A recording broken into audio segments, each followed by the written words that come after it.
ओम श्री गुरुभ्यो नमः। हरि ओम शन्नो मित्र शं वरुणः शन्नो भवत्वर्यमा शन्न इन्द्रो बृहस्पतिः शन्नो विष्णुरुक्रमः। नमो ब्रह्मणे नमस्ते वायु त्वमेव प्रत्यक्षं ब्रह्मासि। ॐ सहना भवतु सहनौ भुनक्तु सह वीर्यङ्करवावहै तेजस्विनावधीतमस्तु मा विद्विषावहै। ॐ शान्ति शान्ति शान्तिः। सदाशिवसमारम्भां शङ्कराचार्यमध्यमाम् अस्मदाचार्यपर्यन्तां वन्दे गुरुपरम्परां। श्रुतिस्मृतिपुराणानाम् आलयं करुणालयं नमामि भगवत्पादं शङ्करं लोकशङ्करं।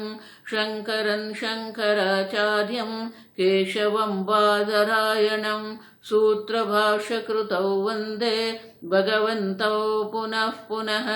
ईश्वरो गुरुरात्मेति मूर्तिभेदविभागिने व्योमवद्व्याप्तदेहाय दक्षिणामूर्तये नमः।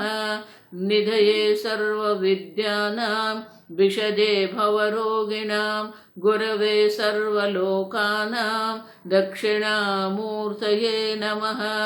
ॐ नमः प्रणवार्थाय शुद्धज्ञानैकमूर्तये निर्मलाय प्रशान्ताय दक्षिणामूर्तये नमः। ॐ नमः श्री शङ्करानन्द गुरुपादाम्बुजन्वने सविलास महामोह ग्राह ग्रासैककर्मणे।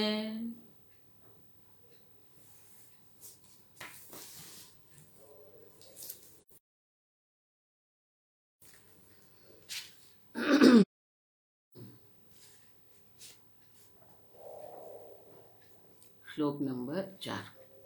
वायु सूर्यो वह्निरिन्द्रो वायु सूर्यो वह्निरिन्द्रो मृत्युर्जन्मान्तरेऽन्तरं मृत्युर्जन्मान्तरेऽन्तरं कृत्वा धर्मविजानन्तः कृत्वा धर्मं विजानन्तः अप्यस्याद्भीत्याचरन्ति अप्यस्याद्भीत्याचरन्ति।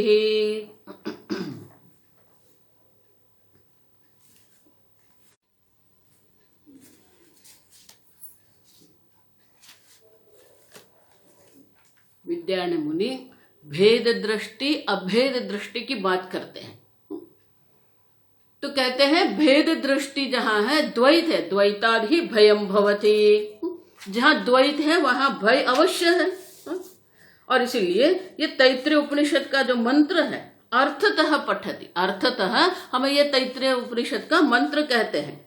बीषास्माद्वातः पवते, जिसके भय से विषास्मा, जिसके भय से ये पवन गति कर रहा है, पवन में जो चलन है गति है, तो वो किसके कारण है? वो परमात्मा के भय से है। वो परमात्मा को अपने से अन्य मानते हैं और इसलिए कहते हैं बीषास्माद्वातः पवते भीषोदेति सूर्य है। ये सूर्य उदित होते हैं, सूर्य अस्त होते हैं अपने समय पर, अपने नियत समय से। नियत समय से सूर्य उदित होता है, नियत समय से सूर्य अस्त होता है उनके भय से। बीषास्माच्चेन्द्रग्निश्च, उनके ही भय से अग्नि उष्ण है, उनके ही भय से इंद्र अपने स्वर्ग का शासन करते हैं। ये संपूर्ण विश्व में भी अपने कर्तव्य कर्म का पालन कर रहे हैं।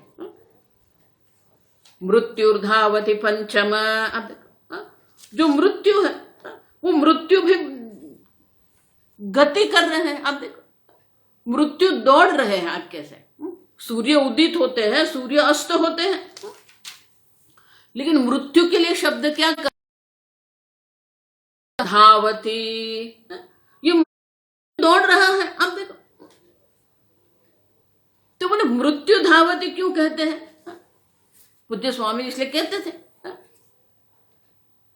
कि मृत्यु को तो दौड़ना ही पड़ेगा। क्यों? कभी कभी ये चक्रवात होते हैं, कभी भूकंप होते हैं, तो एक साथ बहुत लोग की मृत्यु होती है।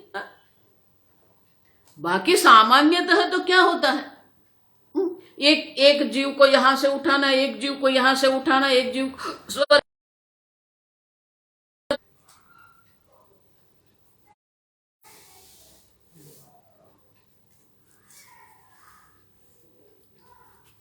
आज से ये 5 सेकंड की एड आ रही है और इसलिए ये पॉज हो जाता है। 5 सेकंड आपको भी राह देखनी पड़ेगी। वो कैसे बंद करना अभी भी मेरे समझ में नहीं आ रहा है। पूरे एड प्रेफरेंस को तो मैंने बंद करके रखा है।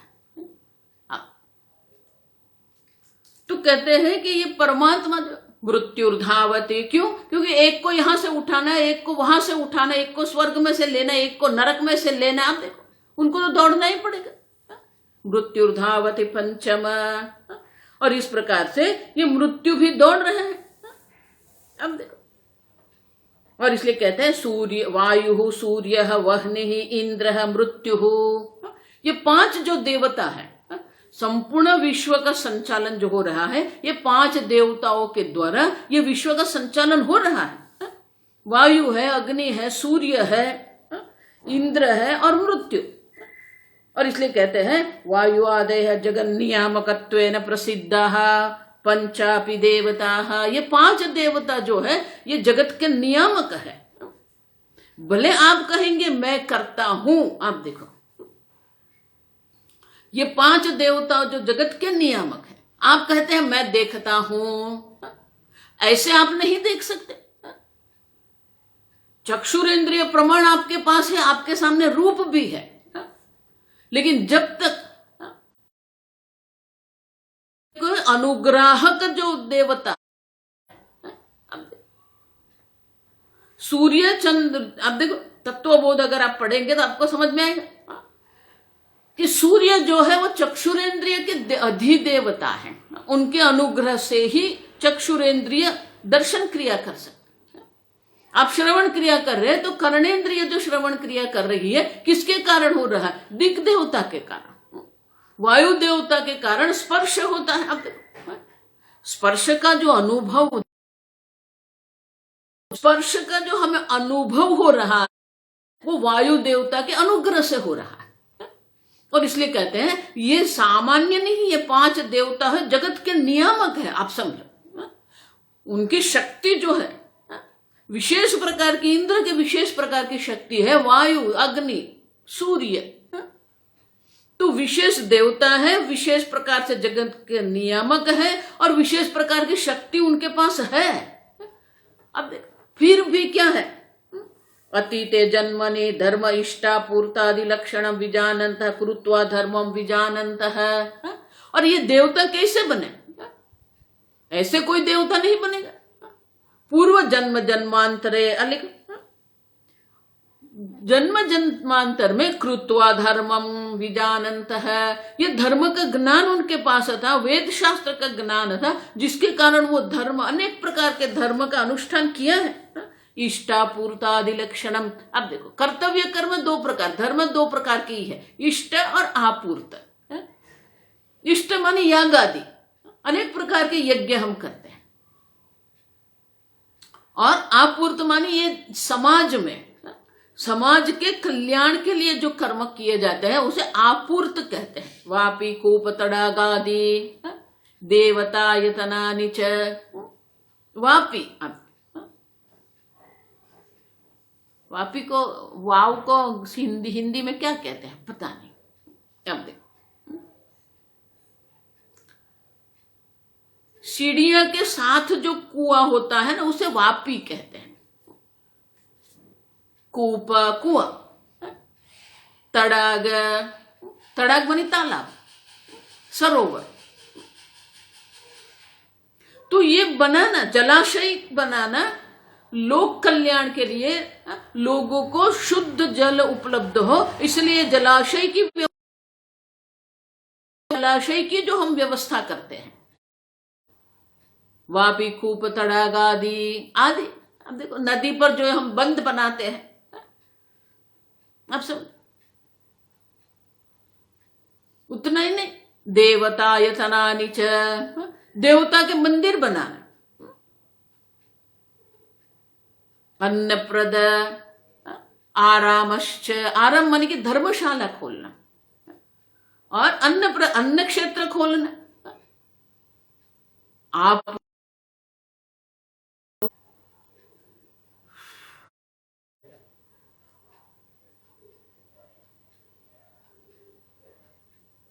अन्न क्षेत्र खोलना, ये सब जो है हमारा दायित्व है, आप समझो।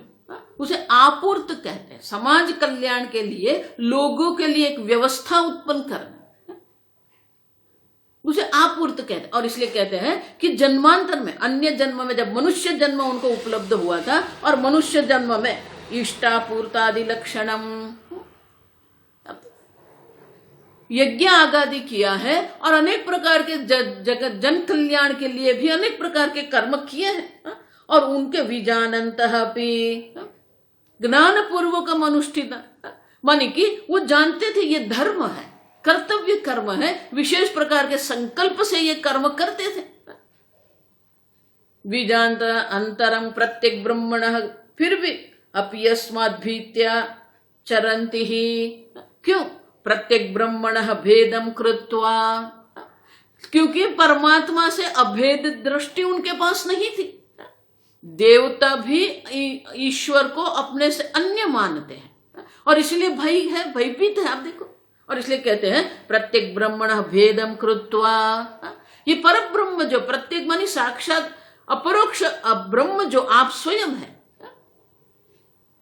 देवता का आत्मा भी ब्रह्म स्वरूप ही है, लेकिन उसके साथ उन्होंने भेद करके रखा है, भेद बुद्धि। और भेद बुद्धि के कारण क्या है? ब्रह्मणः भीत्या अस्म, देवता जो है वो देवता भी ये ब्रह्म से भयभीत रहते हैं। जन्मनि चरंती व्यापा स्वव्यापर सदा प्रवर्तन्ते, इस देवता जन्म में वो ये सर्व प्रकार की जो प्रवृत्ति कर रहे हैं, व्यापार प्रवृत्ति जो कर रहे हैं, नियत समय से नियत रूप से वो प्रवृत्ति करते हैं। अब ये जगत में जितने भी वस्तु है, प्रत्येक वस्तु का एक विशेष लक्षण है। वायु जो है, वातीति वायु जो वहन करता रहता है, अग्नि, अब देखो उष्णता और प्रकाश ये अग्नि का लक्षण है, और उसी प्रकार से उनके नियम में ही वो रहते हैं, अपने नियम में रहकर वो ये जगत का संचालन कर रहे हैं।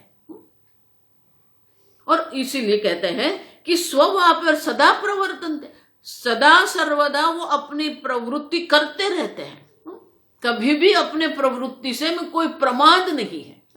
हम कितने बजे उठते हैं, प्रातः काल हम कितने बजे उठते हैं, प्रातः काल उठते हैं या मध्याह्न काल उठते हैं, लेकिन सूर्य अपने नियत समय से उदित होता है, सूर्य अपने नियत समय से अस्त भी होता है। नियत समय से, नियत काल से, नियत रूप से, आप समझो, वो अपनी प्रवृत्ति कर रहे हैं। तो जब भी हम कोई विशेष प्रकार से नियत रूप से प्रवृत्ति देखते हैं, तो हमारे मन में आता है ये सबका संचालन करने वाला कोई होगा। शंकराचार्य जी वहां भाष्य में कहते हैं कि वो कोई डंडा लेके खड़ा रहा है वहां पर, और सबके पास ये काम करवा रहे हैं।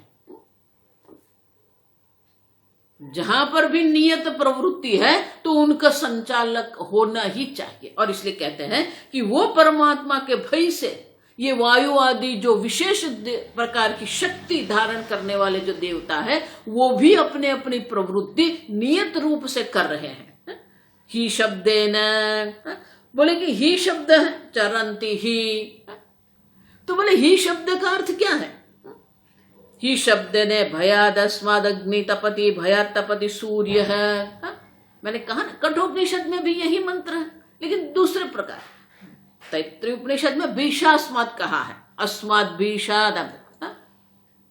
और यहां बीत, आप देखो बीत शब्द है, भय शब्द है, भयादस्य तपति अग्नि, जिस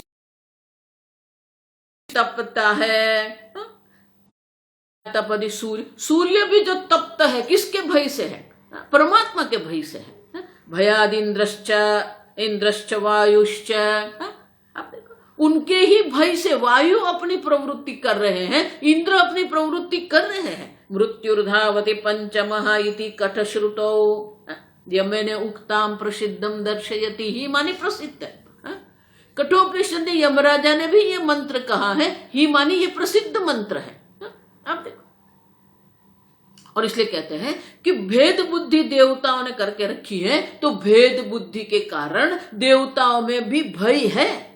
द्वैताद ही भयम भवति, भले आप कितने भी शक्तिशाली हो, भले आपकी उपाधि कितनी भी सात्विक हो, भले आपके पास विशेष प्रकार का बल है, वायु की जो शक्ति है, अग्नि की जो शक्ति है, सामान्य शक्ति नहीं है, आप समझो।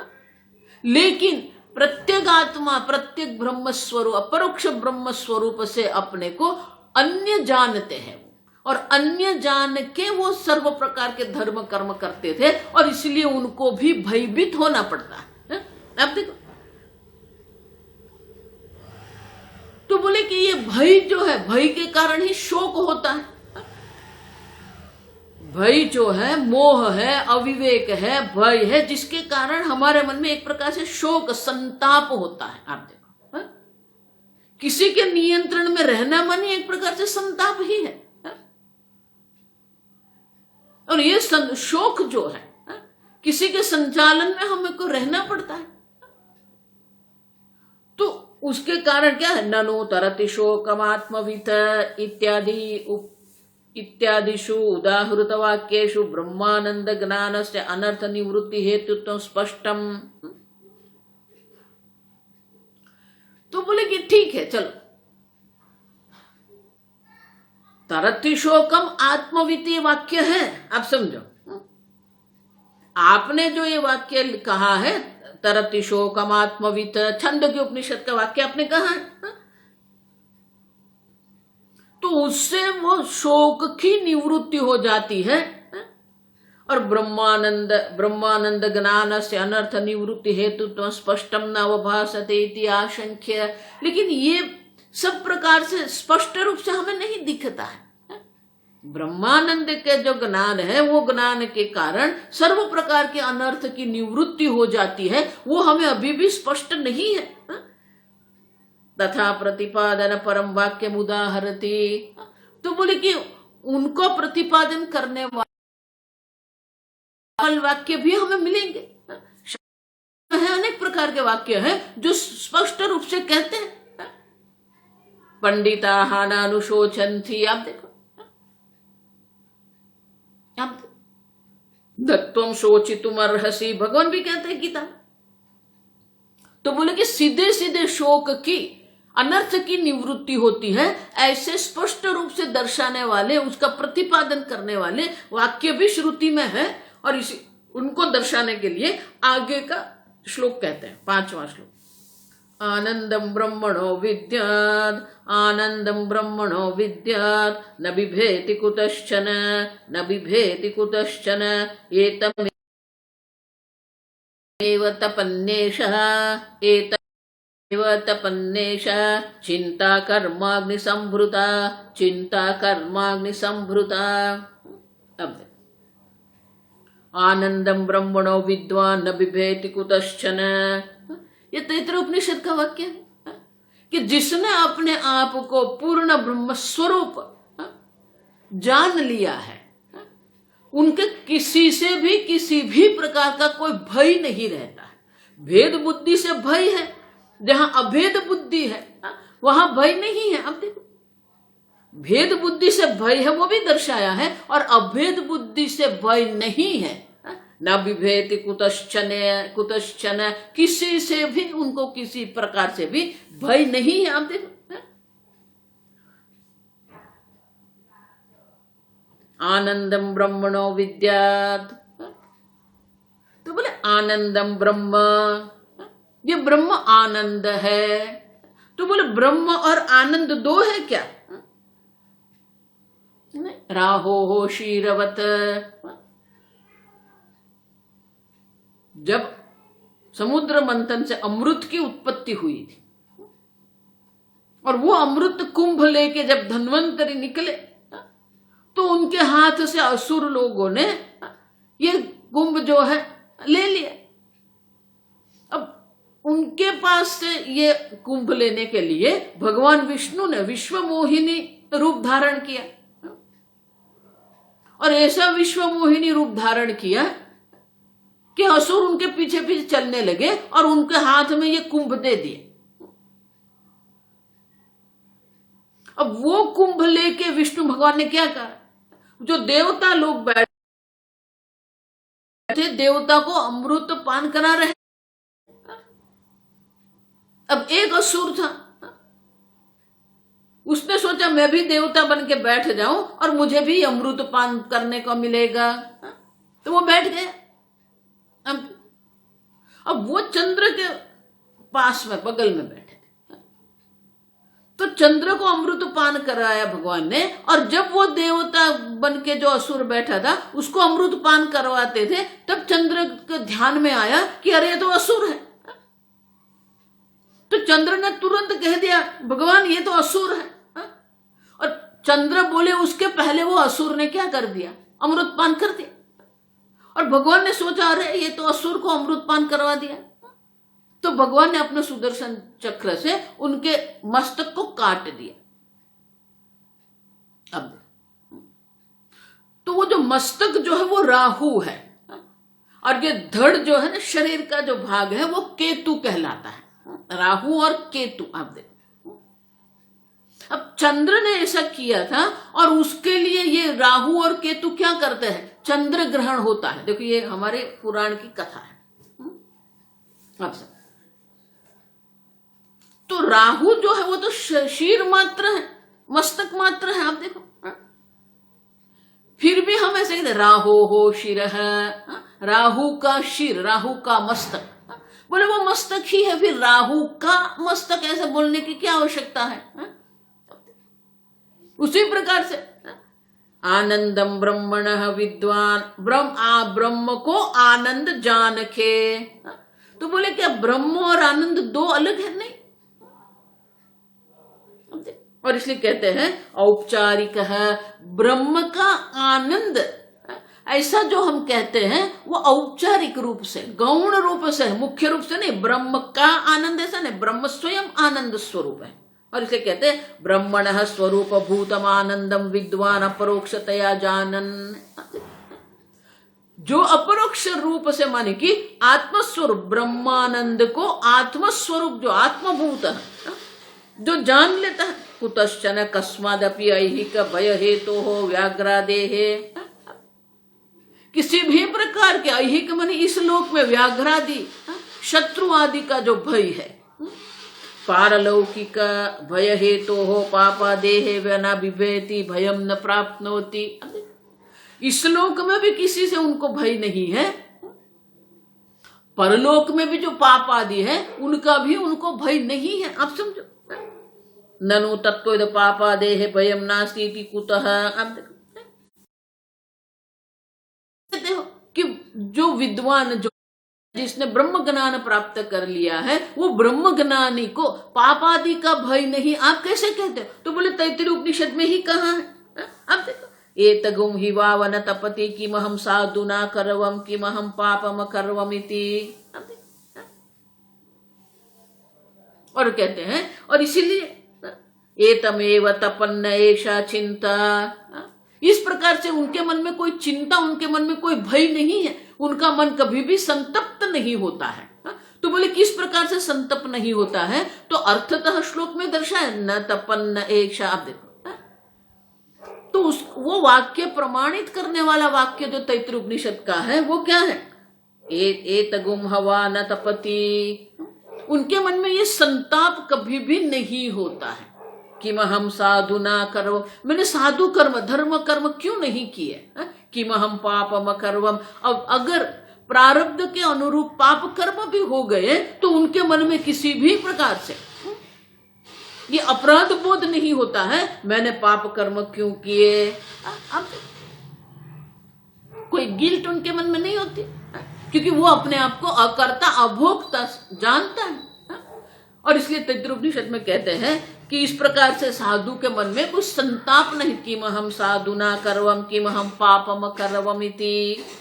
अब देखो, और इसलिए श्लोक में कहते हैं ये तमेव तपन्न ऐसा चिंता, उनके मन में किसी भी प्रकार से कोई चिंता होती ही नहीं है। अब देखो, उतना ही नहीं, कर्माग्नि संभ्रूता, और जो कर्म रूपी अग्नि, पाप पुण्य रूपम कर्म एव अग्नि ही अकरण करणाभ्याम अग्नि संताप हेतुत्वात्।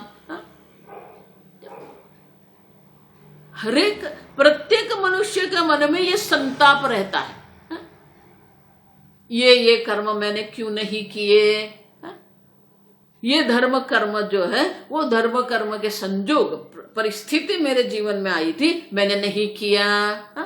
ये यज्ञ हो रहा था, मैंने दान नहीं किया। ये यात्रा मैंने नहीं की, या ये कैलाश मानसरोवर का मेरा दर्शन, अब बहुत सारे होता है। अब तो उसके कारण ही हमारे मन में संताप रहता है। उतना ही नहीं, कई बार हम कुछ ऐसे पाप कर्म कर देते हैं और उनके लिए हमारे मन में अपराध बोध हो सकता है, और इसलिए कहते हैं ये कर्म रूपी अग्नि जो है वो हमें संतप्त कर सकती है।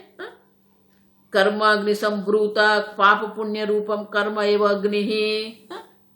कुछ करने से हमारे मन में संताप हो सकता है, कुछ न करने से भी हमारे मन में संताप हो सकता है। कहते हैं अकरण करणाभ्याम अग्निवत संताप हेतुत्वात्।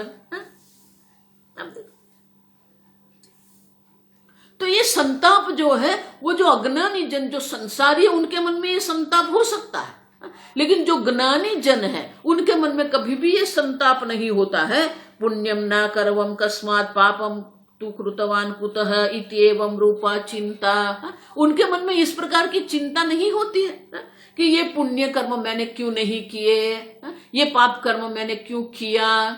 इस प्रकार की चिंता या इस प्रकार का संताप उनके मन में नहीं होता है। अब न तपेत न संतापयेत, न तो उनके मन में संताप होता है, न उनके मन में ये ताप होता है। अब देखो, अब नान्यम अविद्वांसम सतु तया चिंतया सदा संतप्यन्ते इत्यर्थः। लेकिन जो अज्ञानी अन्य उससे अन्य विद्वान से अन्य जो अविद्वान लोग हैं उनके मन में सदा ये संताप सदा ये चिंता रहती है। अब समझो, अगर आप आपके मन को देखेंगे तो आपको समझ में आएगा कि बहुत ऐसी वस्तु होती है जिसके लिए कारण हमारे मन में संताप रहता है। ये कर्म मैंने क्यों किया, ये कर्म मैंने क्यों नहीं किया। अरे पुत्र का विवाह था, विवाह प्रसंग में ये मैंने नहीं किया, बहुत सारा होता है। हम इतने हर्ट और गिल्ट अपराध बोध लेके बैठे हैं, और मन में एक प्रकार से संताप दुख भी है। तो दुख और अपराध बोध लेके ही हम चलते हैं, लेकिन जो ज्ञानी है उनके मन में न तो हर्ट है न गिल्ट है। सब क्यों? क्योंकि वो अकर्ता अभोक्ता है। जो अपने आप को अकर्ता अभोक्ता जिसने जान लिया है वो कभी संतप्त नहीं होते। और इसलिए कहते हैं ये श्रुति माता स्वयं ही तो कह रही है कि कर्म रूपी अग्नि से संतप्त कौन होता है? जो अज्ञानी जन है वो इनसे संतप्त होते हैं। करने से भी संतप्त होते, न करने से भी उनको संताप होता है। लेकिन जो ज्ञानी जन है उसको किसी भी प्रकार से कोई संताप होता ही नहीं है।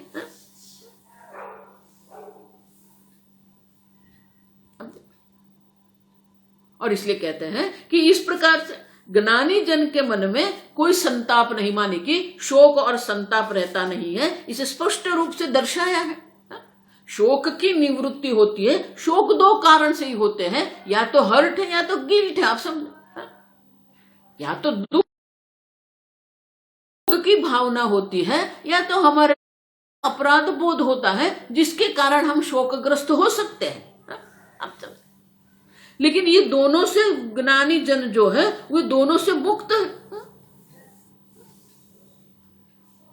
तो बोले कि आप कैसे कह सकते हो पाप पुण्य यो हो अतापकत्व हेतु प्रदर्शन परम। बोले कि पाप पुण्य से ये विद्वान जन जो है वो कभी संतप्त नहीं होते हैं। उनके लिए एक वाक्य क्या ऐसा है, एवं विद्वान एते आत्मान न स्पृणुते उभे हवेशेते आत्मान स्पृणुते। आप देखो आप तो बोले कि जो विद्वान जन जो है वो कभी भी अपने आप आत्मा को संतप्त नहीं करते हैं। क्योंकि वो संतप्त करने के लिए उनके पास कोई कारण है ही नहीं, क्योंकि वो अपने को अकर्ता अभोक्त आत्मा जानते हैं। कर्तृत्व जहां पर है, भोक्तृत्व जहां है, वहां पर ये रहेंगे। और इसलिए आगे के श्लोक में अर्थतः आगे के श्लोक में हमें दर्शाते हैं एवं विद्वान कर्मणि द्वे हित्वात्मानं स्मरेत् सदा कृते च कर्मणि स्वात्मा रूपेणैवेष पश्यति कृते च कर्मणि स्वात्मा रूपेणैवेष पश्यति। अब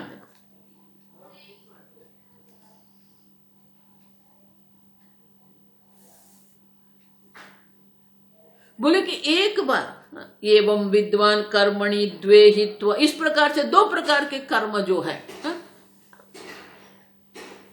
दोनों प्रकार के जो पाप और पुण्य जो कर्म जो है, स यश्चायं पुरुषे यश्चा सौआदित्य स एकः। श्रुति माता स्वयं अभेद दृष्टि दर्शाती है।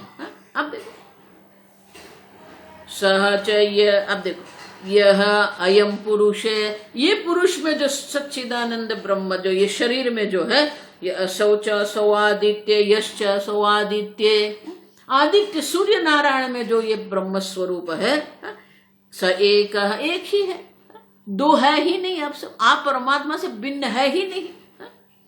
एतेन प्रकारेण विद्वान जानन प्रवर्तते, इस प्रकार से विद्वान अपने का ऐक्य, ईश्वर से ऐक्य का ज्ञान प्राप्त करके वो ये जगत में व्यवहार करते हैं, प्रवर्तते। स एते पुण्य पाप हित्वा इति अध्याहार। अध्याहार माने कि ये समझ लेना है, पाप और पुण्य का भी वो त्याग कर देते हैं।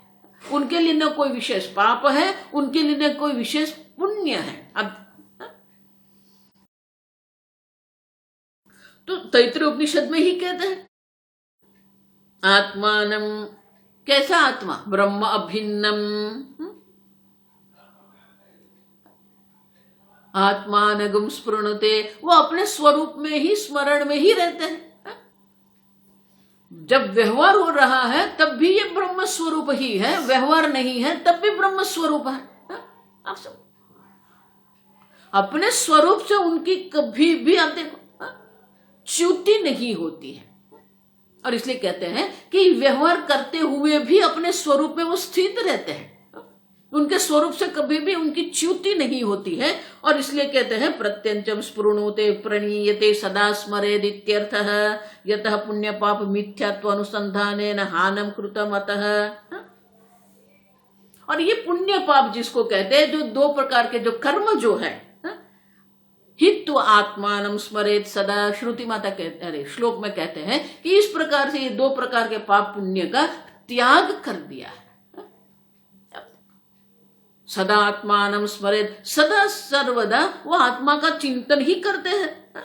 और अगर उन्होंने कर्म किए भी, कृते च कर्मणि, आप देखो, स्वात्म स्वरूपेण एव एष पश्यति, अगर वो कर्म करते, यदि वो कर्म करते भी हैं, आप समझो, फिर भी अपने स्वरूप से वो कभी भी भिन्न नहीं है।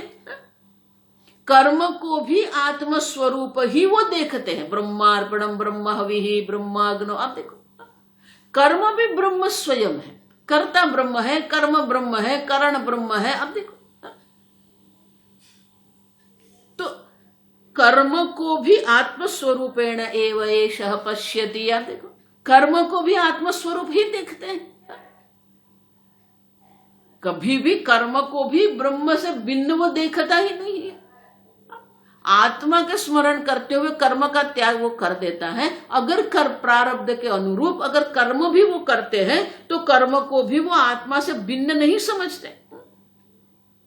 सर्वम यदयम आत्मा एव, क्यों, यहां जो कुछ भी है वो आत्मा मात्र है, करता भी आत्मा है। अब देखो, भोजन करते हैं तो भोजन के पहले ये श्लोक बोलते हैं भगवद गीता का, ब्रह्मार्पणम ब्रह्म हविः। क्यों? क्योंकि हम जो भोजन कर रहे हैं अन्नम ब्रह्म। अब देखो, भोजन भी हमारे लिए यज्ञ है। आप समझो, हमारी जो संस्कृति है ना बहुत सूक्ष्म है। भोजन भी हमारे लिए यज्ञ है। क्यों? वैश्वानर है, भगवान कहते हैं वैश्वानरो भूत्वा प्राणी नाम देहम आश्रित है। ये सर्व प्राणियों के देह में वैश्वानर रूप जठराग्नि के रूप में मैं हूं। आप देखो, तो ये वैश्वानर जो अग्नि है वो अग्नि में अन्न रूपी आहुति आप दे रहे हो। और इसीलिए श्लोक में क्या कहते हैं, ब्रह्मार्पणम, जिससे, जिस हस्त से या चम्मच से आप आहुति वैश्वानर को दे रहे हैं वो भी ब्रह्म है। ब्रह्म हविः, जो अग्नि, जो हवस, देखो जो हवि है, तो वो हवि जो है वो भी क्या है, अग्नि, ब्रह्म है। ब्रह्माग्नौ, ब्रह्म रूपी वैश्वानर में ही ये अन्न रूपी आहुति मैं ब्रह्म रूप हस्त से दे रहा हूं। जिस देवता के उद्देश्य से ये मैं आहुति दे रहा हूं वो देवता भी ब्रह्म है। ब्रह्मार्पणम ब्रह्म हवि ब्रह्माग्नौ ब्रह्मणाहुतम, और जो आहुति देने वाला मैं जो करता हूं वो भी ब्रह्म है। मैं ब्रह्म, अन्न ब्रह्म का हस्त ब्रह्म के द्वारा वैश्वानर रूपी ब्रह्म में आहुति देता हूं।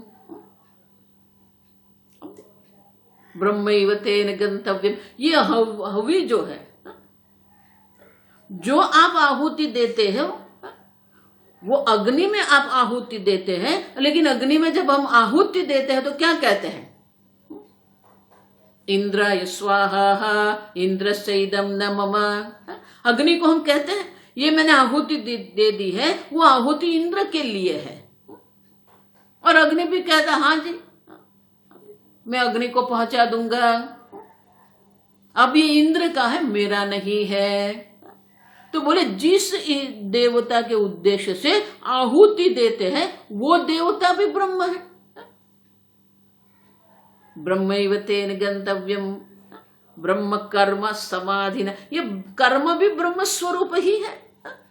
और ये कर्म करते करते हम ब्रह्म का जो स्मरण करते वही समाधि है। आप समझ, और इसलिए कहते हैं अब अगर वो कृते च कर्मणि, यदि कर्म किए भी तो उनको भी वो आत्मस्वरूप ही देखते हैं। आप देखो, और इसीलिए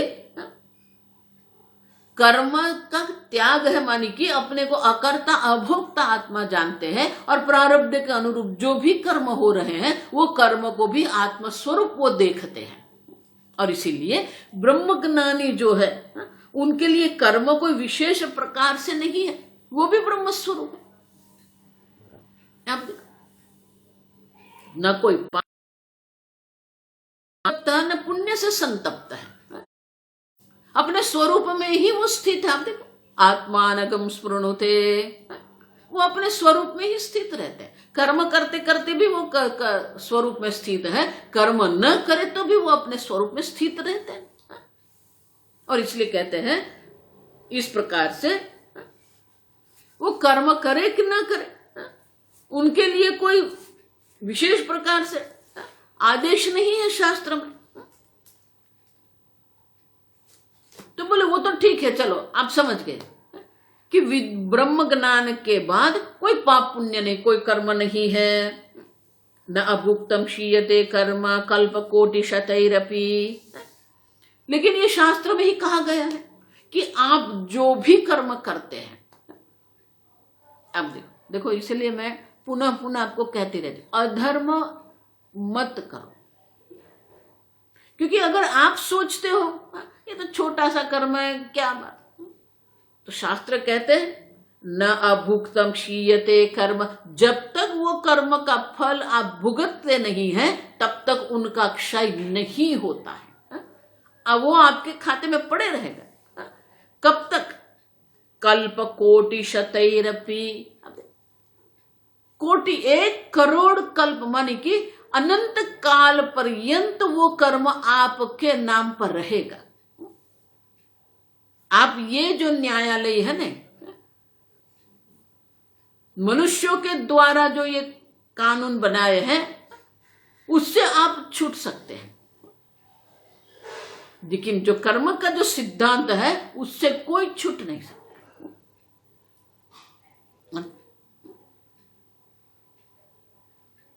आप समझो, ये वाक्य है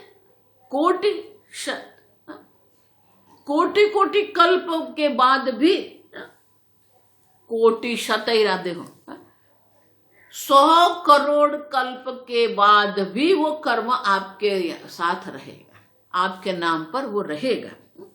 इति शास्त्र सद्भाव भावनाद आदौ संसारे बहुजन्म उपार्जितेषु पाप पुण्य लक्षणेषु। बोले ठीक है, इस कर्म में उनके लिए कोई पाप पुण्य नहीं रहेगा, क्योंकि अब वो अपने को अकर्ता अभोक्ता मानते हैं। लेकिन संचित कर्म, पूर्व जन्म में जो कर्म किए हैं, वो सब कर्म तो उनके लिए रहेंगे ना। अब वो अगर वो कर्म रहे उनके लिए, तो उनका नया पाप पुण्य को भुगतने के लिए नया जन्म भी उनको धारण करना पड़ेगा। अब कर्म स्वसंग अनंत कर्म है। अब अनंत जो है उनके लिए जो है, तो उनके लिए क्या करना पड़ेगा? तो उनके लिए तो चिंता रहेगी ना, मैंने इतना ये किया था, वो किया, और उनके कारण उनका जन्म भी होगा। तो उनका क्या होता है? संचित कर्म क्या होगा? उनके साथ, उनके नाम पर जो ये संचित कर्म जो है, अनंत जन्म से हम अनेक प्रकार के कर्म करते आए हैं, अनेक प्रकार के भोग करते आए हैं, और इसलिए कहते हैं कि वो कर्म तो विद्वान के लिए रहेंगे कि नहीं रहेंगे। तो उनके उत्तर में आगे का श्लोक कहते हैं, विद्यते हृदय ग्रंथि छिद्यन्ते सर्व संशयाः क्षीयन्ते चास्य कर्माणि तस्मिन् दृष्टे परावरे। ये मुंडक उपनिषद का मंत्र, सीधा सीधा मंत्र ही यहां दर्शाया है। आप बहुत सुंदर श्लोक है। तस्मिन् दृष्टे परावरे, जब ये पर और अवर, क्षर और अक्षर परमात्मा को दर्शन जिसको हो जाता है, उनके लिए ये 3 होता है। क्षीयन्ते चास्य कर्माणि, उनके सर्व प्रकार के कर्म का नाश हो जाता है। माने कि ये ब्रह्म ज्ञान जो है, ब्रह्म ज्ञान के द्वारा सर्व प्रकार के संचित कर्म का भी नाश होता है। देखो भगवान भी गीता में कहते, ज्ञानाग्नि सर्व कर्माणि भस्मसात् कुरुते। ये ज्ञान रूपी अग्नि जो है सर्व प्रकार के कर्म का भस्म कर देते हैं। और इसलिए उनके लिए, विद्वान के लिए, ब्रह्म ज्ञानी के लिए कोई संचित कर्म है ही नहीं, आप समझो, जिसके कारण वो संतप्त हो सकते हैं। और इतना ही नहीं, भिद्यते हृदय ग्रंथि परावरे परमपि हिरण्यगर्भादिकं पदम।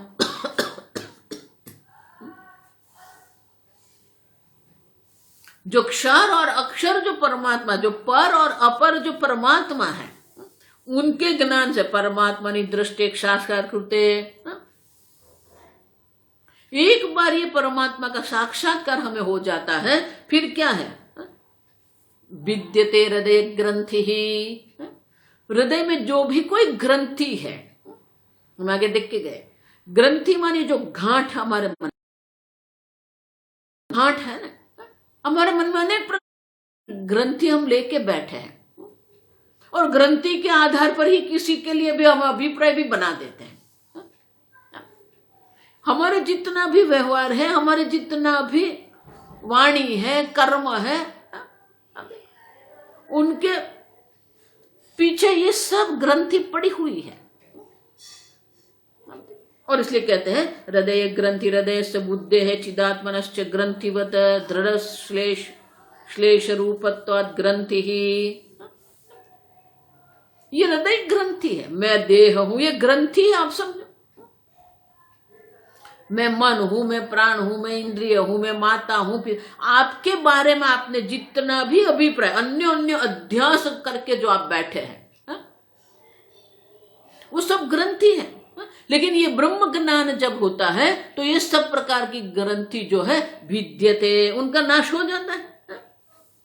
उतना ही नहीं, आत्मा क्या है, मैं कौन हूं, हमारे मन में अनेक प्रकार के संशय होते हैं।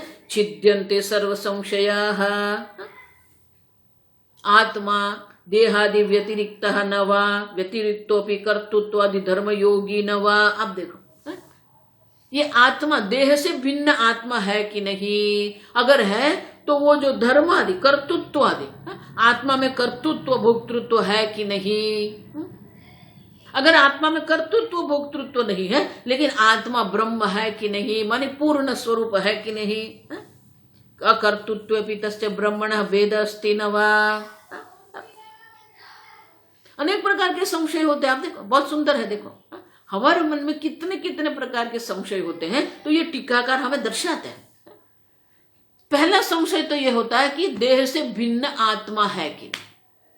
देह से भिन्न आत्मा है अगर हम मानते हैं, तो आत्मा में कर्तृत्व भोक्तृत्व है कि नहीं, मैं कर्ता भोक्ता हूं कि नहीं। अगर मैं अकर्ता आत्मा हूं तो वह ब्रह्म से भिन्न हूं कि अभिन्न हूं? मैं ब्रह्म से अभिन्न हूं। आप देखो, अभिदेपि तज्ज्ञानम कर्मादि से मुक्ति साधनम केवलम वा। अगर ये अभेद ज्ञान मुझे हो गया तो क्या ये अभेद ज्ञान मुक्ति का साधन है कि नहीं? हम आगे सब देख के गए। क्या ये ब्रह्म ज्ञान मात्र से मोक्ष की प्राप्ति होगी कि अन्य साधन की भी अपेक्षा है? इत्यादय है, संशय है। संशय माने उभय कोटि प्रवृत्ति है। हमारे मन में दो रहते हैं, द्विधा उसको कहते हैं, द्वैत। देह आत्मा है कि नहीं है, दो। अब देखो, और इस प्रकार के जो हमारे मन में जितने भी संशय पड़े हुए हैं, सर्व संशय छिद्यन्ते। अब देखो, उनका भी छेदन हो जाता है। सर्व प्रकार के संशय का छेदन हो जाता है, सर्व प्रकार की हृदय ग्रंथि का भेदन हो जाता है, और सर्व प्रकार के कर्म जो है उनका विनाश भी हो जाता है। कब होता है? साक्षात्कृतः। साक्षात्कृतस्य वस्तुनः संशय विपर्यय विषयत्वा दर्शनाद। और कर्म भी, कर्म का क्षय होता है जब कहते हैं, तो वो कर्म किस प्रकार के कर्म है? कर्माणि संचितानि पुण्य पुण्य लक्षणानि क्षीयन्ते। पुण्य कर्म भी होते हैं, पाप कर्म भी होते हैं। जो संचित कर्म के रूप में हमारे जितने भी पाप पुण्य कर्म है, वो सर्व प्रकार के कर्म का भी क्षय हो जाता है। अज्ञान विनाशेन विनश्यति। अब देखो, अज्ञान का नाश हो गया तो अज्ञान के कार्य जो है वो कर्म का भी क्या हो जाएगा? नाश हो ही जाएगा। कारण नाश है, कार्य नाश है। इसको क्या कहते हैं? अब तो अज्ञान रूपी कारण ही नहीं रहा है, तो फिर ये कार्य जो है, देखो, इसलिए मैं हमेशा कहती हूं, ये अविद्या है ना, वो दादी है।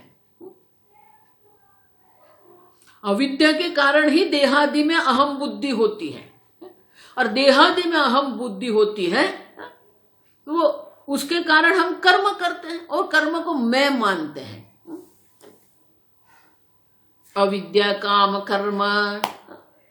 अविद्या, अविद्या के कारण इच्छा, इच्छा के कारण कर्म। तो अविद्या देवी जो है, अविद्या देवी का अब पुत्र जो है वो काम है, और उनका भी जो पुत्र है वो कर्म है। इसीलिए अविद्या का पोता जो कर्म है, अविद्या का ही नाश हो गया तो कर्म की कोई संभावना है ही नहीं। और इसलिए कहते हैं अज्ञान के नाश मात्र से ही सर्व प्रकार के कर्म जो है उनका भी नाश हो ही जाता है, और इस प्रकार से संचित कर्म भी उनके लिए रहते नहीं है, और इसलिए कोई बंधन की संभावना नहीं है, उसे मुक्ति भी अवश्य प्राप्त होती है। और इसीलिए ये श्लोक के द्वारा हम स्पष्ट रूप से समझ सकते हैं कि ब्रह्म ज्ञान जो है वो मुक्ति का साधन है। ब्रह्म ज्ञान से ही मोक्ष की प्राप्ति हमें अवश्य होती है। लेकिन आप ऐसा क्यों कहते कि अन्य साधन से नहीं होता है? नान्य पंथा विद्यते यनाय, तो उनके नान्य पंथा विद्यते यनाय, अन्य कोई साधन नहीं है, ब्रह्म ज्ञान से ही मोक्ष है। तो आप ये ऐसा क्यों कहते हैं? वो आगे के श्लोक में 8वें श्लोक में कहते हैं, वो हम कल देखेंगे। ओम स्वस्ति प्रजाभ्यः परिपालयन्ताम् न्यायेन मार्गेण महिं महिषाः गोब्राह्मणेभ्यः शुभमस्तु नित्यं लोकाः समस्ताः सुखिनो भवन्तु काले वर्षतु पर्जन्यः पृथिवी सस्यशालिनी देशोऽयं क्षोभरहितः ब्राह्मणाः सन्तु निर्भयाः।